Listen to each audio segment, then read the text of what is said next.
ეკონომიკის სამინისტროს წარმომადგენელი სპეციალური ხელსაწყოთი მიწის ნაკვეთს ზომავს.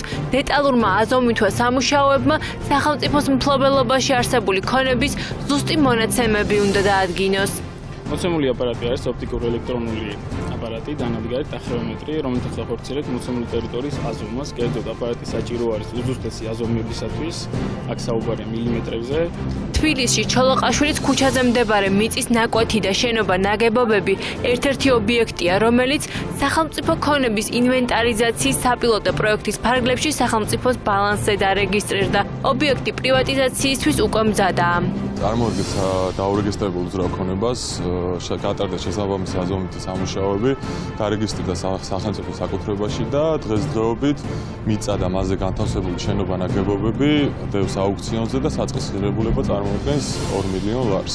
ეკონომიკის სამინისტრო საპილოტოს შემდეგ სახელმწიფო ქონების ინვენტარიზაციის მასშტაბურ პროექტს იწყებს, რომლის ფარგლებშიც მთელი ქვეყნის მასშტაბით მიწის ნაკვეთებისა და შენობა ნაგებობების აღწერა და რეგისტრაცია მოხდება. ამისთვის სპეციალური მობილური ჯგუფები ჩამოყალიბდა. მთავრობის სარეზერვო ფონდიდან კი აღჭურვილობის შესაძენად თანხა გამოიყო.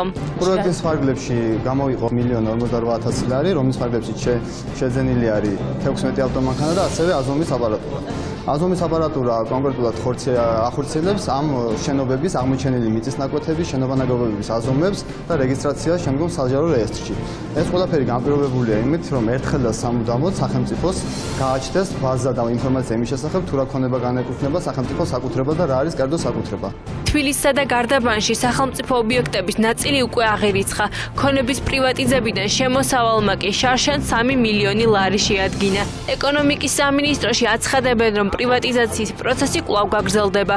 სამინისტროში ამბობენ, რომ სახელმწიფო ქონების დარეგისტრირების პროცესი კერძო მესაკუთრეებს პრობლემებს არ შეუქმნით. თბილისის გარდაბნის მუნიციპალიტეტში 625 ობიექტი იქნა ინვენტარიზირებული, ფართობი მიწის ფართობი აქ არის სადღაც 5,500,000 კვადრატული მეტრი. პროცესი იძლევა იმის შესაძლებლობას, რომ რეგისტრაციამდე და რეგისტრაციის მერეც აღმოჩნდა პიროვნება, რომელსაც გააჩნია აღნიშნული დოკუმენტაცია, რომ ეს მის საკუთრებაშია, მოხდეს ასე ვთქვათ მასზე ამის რეგისტრაცია და არის სახელმწიფოს.